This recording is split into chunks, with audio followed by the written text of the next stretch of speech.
የዓለም አቀፍ ጤና አጠባበቅ ማህበራት ፌዴሬሽን 13ኛ ጉባኤ ዛሬ በአዲስ አበባ ይጀምራል። ጉባኤው የዓለም አቀፍ ፍትሃዊ ጤና ምቹ አጋጣሚዎችና ስጋቶች በሚል መሪ ቃል ይካሄዳል። የአፍሪካ ጤና አጠባበቅ ማህበራት ፌዴሬሽን ባካሄደው ቅድመ ጉባኤ ላይ የአፍሪካ ህብረት የጤና አጠባበቅ ባለሙያዎች የጤና ችግሮችን ለመቅረፍ በሀገር በቀል እውቀቶች ላይ ትኩረት እንዲያደርጉ አስገንዝበዋል። ሰለሞን ገዳ ዓለም አቀፉ የጤና አጠባበቅ ጉባኤ በአፍሪካ ሲካሄድ የአሁኑ የኢትዮጵያው ለሁለተኛ ጊዜ ነው። ከዚህ ቀደም ለመጀመሪያ ጊዜ የተካሄደው በታንዛኒያ አሩሻ ነው። አሁን ኢትዮጵያ የምታስተናግደው 13ኛው ጉባኤ ከሚያዝያ 15 እስከ ሚያዝያ 19 2004 ነው በሚሊኒየም አዳራሽ የሚካሄደው። ዓለም አቀፍ ፍትሃዊ ጤና ምቹ አጋጣሚዎችና ስጋቶች በሚል መሪ ቃል ጉባኤው የሚካሄድባቸው ከ8 በላይ አዳራሾች የተዘጋጁ ሲሆን በጤና አጠባበቅና በሌሎች ዘርፎች በተሰማሩ ግለሰቦች ነው መጠሪያቸውን ያገኙት። ዋናው ጉባኤ ከመጀመሩ በፊት ቅድመ ጉባኤዎች የተካሄዱ ሲሆን በነርሶች አቅም ግንባታ፣ በትንባሆ ሱስ የተያዙ ሰዎችን እንዴት ማላቀቅ ይቻላል የሚለውንና በወጣቶች እንዲሁም በሌሎች ጉዳዮች ላይ ያተኮሩ ምክክሮች ተካሂደዋል። ከቅድመ ጉባኤዎቹ አንዱ ደግሞ ትናንት የተካሄደው የአፍሪካ የጤና አጠባበቅ ማህበራት ፌዴሬሽን ጉባኤ ነው። ፌዴሬሽኑ የመጀመሪያውን ጉባኤ ነው በአዲስ አበባ ያካሄደው ከተመሰረተ በኋላ። በአፍሪካ የጤና ችግርን ለመቅረፍ መንግስታት ከሚመድቡት በጀት 15 በመቶ የሚሆነው በጤና ስራ እንዲውል በ2001 ዓመተ ምህረት በጎርጎሮሳውያኑ የዘመን ቀመር ነው አቡጃ ላይ ውሳኔ የተደረሰው። ከዚህ ጊዜ ወዲህ በአህጉሪቱ የጤናው ዘርፍ በወባ፣ በኤችአይቪ ኤድስና በእናቶችና ህጻናት እንዲሁም በማህበረሰብ ጤና ረገድ መልካም የሚባሉ ውጤቶች መመዝገባቸው ነው በአዲስ አበባ በተካሄደው የአፍሪካ የጤና አጠባበቅ ማህበራት ፌዴሬሽን ስብሰባ ላይ የተገለጸው። የፌዴሬሽኑ አመራሮች በአፍሪካ በሚገኙ የጤና አጠባበቅ ማህበራት መካከል ትብብርን ለመመስረትና የአህጉሪቱን የጤና ችግር ለመቅረፍ ጥረት እየተደረገ መሆኑን ተናግረዋል። የጤና አገልግሎትን ለሁሉም በፍትሃዊነት ለማዳረስ በሚደረገው ጥረት ያሉ እንቅፋቶችን ለማስወገድ በቅንጅትና በትብብር መስራት ወሳኝ መሆኑንም ገልጸዋል። አፍሪካ በጤናው ዘርፍ ካገኘቻቸው ውጤቶች ባሻገር ያሉ ተግዳሮቶችን ለመቅረፍ በሚደረገው ጥረት በአህጉሪቱ ያሉ የማህበረሰብ ጤና ባለሙያዎችና ማህበራት ለሀገር በቀል እውቀቶች ትኩረት መስጠት እንዳለባቸው ያሳሰቡት ደግሞ የአፍሪካ ህብረት ኮሚሽን የማህበረሰብ ጉዳዮች ኮሚሽነር ወይዘሮ ቤንሴን ፍሎሚና ጉዋላስ ናቸው። የተቀናጀ የማህበረሰብ ስራን ማከናወን፣ ቀጠናዊና ክፍለ አህጉራዊ ትብብርን መመስረት አፍሪካ ያሉባትን የጤና ችግሮች ለመቅረፍ ወሳኝ መሆኑንም ተናግረዋል። ሁሉን አቀፍ ተደራሽነትን ለማስፋትና የህይወት አድን አገልግሎትን ለሁሉም ፍትሃዊ በሆነ መንገድ ለማዳረስ የተጀመሩ ስራዎች መጠናከር አለባቸውም ነው ያሉት። ለዚህ ጥረቶች እውን መሆን ደግሞ የአፍሪካ ህብረት የሚሰጠውን ድጋፍ አጠናክሮ እንደሚቀጥል ወይዘሮ ጉዋላስ አረጋግጠዋል። የጤናው ዘርፍ እንደ ዘርፍ ራሱ መቻል አለበት። በዘርፉ የሚደረግ የመዋለ ንዋይ ፍሰት ዘላቂ የሆነ ማህበራዊና ምጣኔ ሀብታዊ እድገት ማስመዝገብ ይችላል። የማህበረሰብ ጤና አጠባበቅ ባለሙያዎች ደግሞ በዚህ አቅጣጫ የለውጥ ሰዎች መሆን ይኖርባቸዋል። የአፍሪካ ህብረት ኮሚሽን ታዲያ የፌዴሬሽኑም ይሁን ሌሎች የማህበረሰብ ጤና ልማት ላይ የሚሰሩ አካላት የሚሰጠውን ድጋፍ አጠናክሮ ይቀጥላል። በአፍሪካ በጤናው ዘርፍ ያለውን አጠቃላይ ሁኔታ ለመለወጥና የሚገኙ ድጋፎችን በአግባቡ መጠቀም በዘርፉ ለተሰማሩ ባለሙያዎች የሚሰጠውን የአቅም ግንባታ ስራ ማጠናከርም ወሳኝ መሆኑን ተናግረዋል።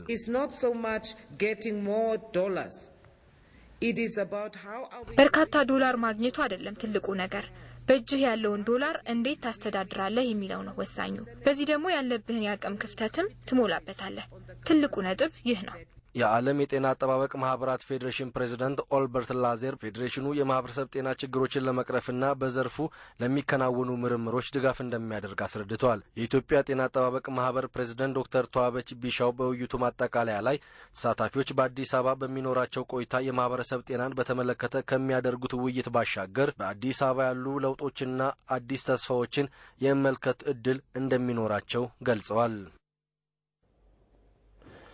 ተመልካቾቻችን በአዲስ አበባ ዛሬ የሚጀምረውን የዓለም አቀፍ ጤና አጠባበቅ ማህበራት ፌዴሬሽን ጉባኤ መክፈቻን የኢትዮጵያ ሬዲዮና ቴሌቪዥን ድርጅት በቀጥታ ከሚሊኒየም አዳራሽ ከቀኑ 10 ሰዓት ጀምሮ የሚያስተላልፍ መሆኑን ከወዲሁ እንገልጻለን። ኢትዮጵያና ብራዚል ያላቸውን ዘርፈ ብዙ ግንኙነት ለማሳደግ 5 የትብብር ስምምነቶችን ተፈራረሙ። በብራዚል የውጭ ጉዳይ ሚኒስትር አምባሳደር አንቶኒዮ ፓትሪዮታ የተመራ ልኡካን ቡድን ከምክትል ጠቅላይ ሚኒስትርና የውጭ ጉዳይ ሚኒስትር አቶ ኃይለማርያም ደሳለኝና ከሌሎች ባለስልጣናት ጋር ተወያይተዋል። ሀገራቱ የትብብር ስምምነት የፈጸሙባቸው 5ቱ ዘርፎችም ግብርና፣ የቴክኒክ ትብብር፣ የቪዛ ስረዛ፣ የጋራ ሚኒስትሮች ኮሚሽን ማቋቋምና የፖለቲካ ማማከር ዘርፎች ናቸው። ምክትል ጠቅላይ ሚኒስትርና የውጭ ጉዳይ ሚኒስትር አቶ ኃይለማርያም ደሳለኝ ብራዚል በኢንቨስትመንት ዘርፍ በኢትዮጵያ በሰፊው እንድትሳተፍ የተመቻቹ ሁኔታዎች መኖራቸውን ገልጸዋል። የብራዚሉ አቻቸው አምባሳደር አንቶኒዮ ፓትሪዮታ በበኩላቸው ብራዚል በአፍሪካ ፈጣን እድገት እያስመዘገበች ካለችውና በአህጉሩ የላቀ ተሰሚነት ካላት ኢትዮጵያ ጋር ግንኙነቷን ማሳደግ እንደምትፈልግ ገልጸዋል ሲል ሪፖርተራችን ሀብታሙ ጣሂር ዘግቧል። ለሁለተኛ ጊዜ በሀገር አቀፍ ደረጃ የፍትህ ሳምንት ለፍትህ ስርዓቱን ተጋለን በሚል መሪ ቃል እስከ መጪው ረቡዕ ይቆያል። በፌዴራል የፍትህ አካላት የተቋቋመ የወንጀል ፍትህ አስተዳደር አካላት ጥምር ኮሚቴም ሳምንቱን በማስመልከት የምክክር መድረክ እያካሄደ ነው። ህብረተሰቡም ሳምንቱን በማስመልከት በየደረጃው በሚደረጉ ውይይቶችና ዝግጅቶች ላይ ሰፊ ተሳትፎ እንዲያደርግ የፍትህ ሚኒስቴር ጥሪ አቅርበዋል። ሪፖርተራችን በዛብህ ታደለ እንደዘገበው የፌዴራል ባለበጀት መስሪያ ቤቶች የመንግስትን ንብረት በማስተዳደር ረገድ ሰፊ ጉድለቶች እንዳሉባቸው የመንግስት ግዥና ንብረት አስተዳደር ኤጀንሲ አስታወቀ። ንብረቶች በመጣላቸው የደረጃ መዘርዝር ወይም ስፔሲፊኬሽን መሰረት መግዛታቸውን አረጋግጦ አለመረከብ፣ በመጋዘን ውስጥ አገልግሎት ሳይሰጡ ማከማቸት፣ አገልግሎት ጊዜያቸው ሲያበቃ በአግባቡና በመመሪያ መሰረት አለማስወገድ በመስሪያ ቤቶቹ የሚታዩ የንብረት አስተዳደር ችግሮች መሆናቸውንም ኤጀንሲው ገልጸዋል። የመንግስት ግዥና ንብረት አስተዳደር ኤጀንሲ ዋና ዳይሬክተር አቶ ጸጋይ አበበ ችግሩን ለማስወገድ በንብረት አስተዳደር ህጎች፣ መመሪያዎችና ማንዋሎች ሰፊ የግንዛቤ ማስጨበጥ ስራዎች እየተሰሩ መሆኑን ተናግረዋል። ከፌዴራል የባለበጀት መስሪያ ቤቶች ለመጡ ከ150 በላይ የንብረት አስተዳደር የስራ ኃላፊዎችም የመንግስት ቋሚ ንብረት አስተዳደርና የስቶክ ማኔጅመንት ማንዋሎች ላይ ስልጠና እየሰጠ መሆኑን ሪፖርተራችን አባይነህ ጥላሁን ዘግቧል። በሰሜን ወሎ ዞን ከ170 ሺህ በላይ የገጠር ነዋሪዎችን የንጹህ መጠጥ ውሃ ተጠቃሚ ለማድረግ 450 የውሃ ተቋማት እየተገነቡ ነው። የዞኑ ውሃ ሀብት ልማት መምሪያ ኃላፊ አቶ ሞገስ ቢሆነኝ ለኢትዮጵያ ዜና አገልግሎት እንደገለጹት የመጠጥ ውሃ ግንባታው የሚካሄደው በ22 ሚሊዮን ብር ነው። በግንባታው ምንጭ የማጎልበት የእጅ ጉድጓድ፣ መለስተኛና ጥልቅ ጉድጓዶች፣ በጥቂት ነባር ተቋማት ላይ ደግሞ የማስፋት ስራ እየተከናወነ ይገኛል ብለዋል። ሁሉም ፕሮጀክቶች እስከ ሰኔ መጨረሻ ተጠናቀው አገልግሎት መስጠት ሲጀምሩ የዞኑን የመጠጥ ውሃ ሽፋን ከ64 በመቶ ወደ 76 በመቶ እንደሚያሳድጉት ገልጸዋል።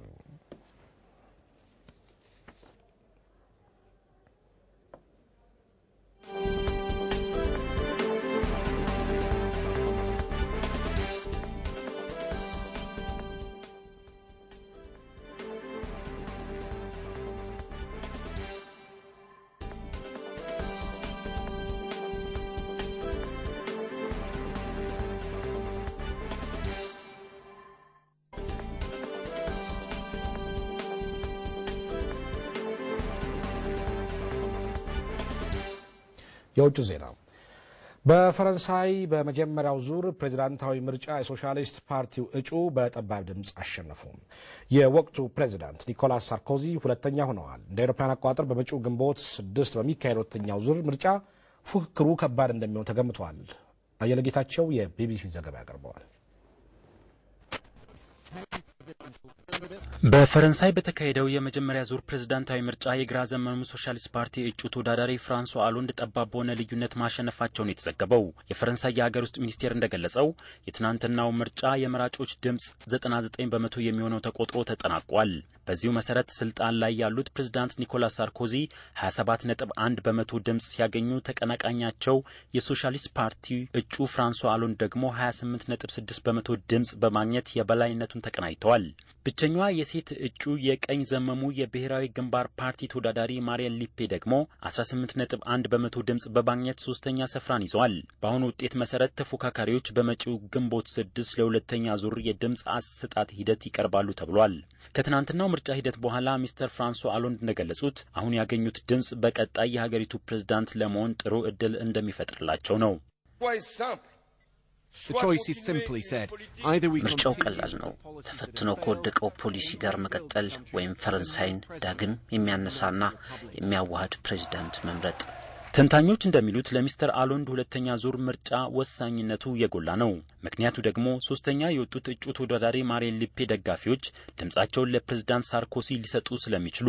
በፈረንሳይ ፕሬዝዳንታዊ ምርጫ በስልጣን ላይ ሆነው በመጀመሪያው ዙር የተሸነፉት እንደ አውሮፓውያን አቆጣጠር ከ1958 ወዲህ ፕሬዝዳንት ሳርኮዚ የመጀመሪያው ናቸው። ይህ ደግሞ የዘንድሮ የፈረንሳይ ፕሬዝዳንታዊ ምርጫ ምን ያህል ፉክክሩ ከባድ መሆኑን ያሳያል ይላሉ ተንታኞች። ድምጽ ሰጪዎችም በሚገርም ሁኔታ ወጥተው ድምጽ መስጠታቸውን ነው ዘገባዎች ያመለከቱት። 80% የሚሆነው መራጭ በ85,000 ድምጽ መስጫ ጣቢያዎች ቀርበው ድምጽ መስጠታቸውን የተገለጸው። ፕሬዝዳንት ኒኮላስ ሳርኮዚ ዳግም እንደሚመረጡ ነው ለደጋፊዎቻቸው የተናገሩት።